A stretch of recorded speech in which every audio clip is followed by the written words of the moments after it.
मरिए गोइलू रेल से कटाई के।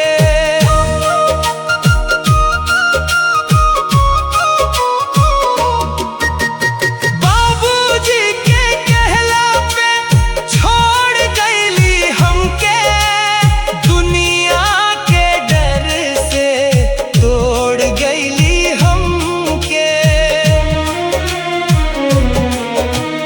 बाबूजी के कहला पे छोड़ गईली हमके, दुनिया के डर से तोड़ गईली हमके।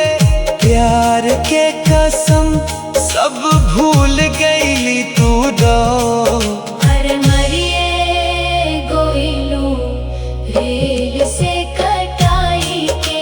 अरे मरिए गोइलू रेल से कटाई के।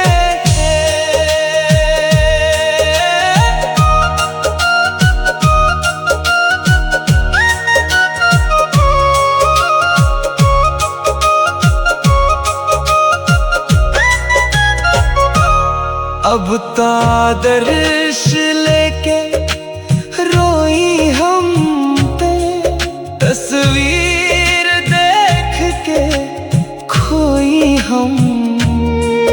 तू खुश रहे ओ दुनिया में, हम तो बस याद में सोई हम।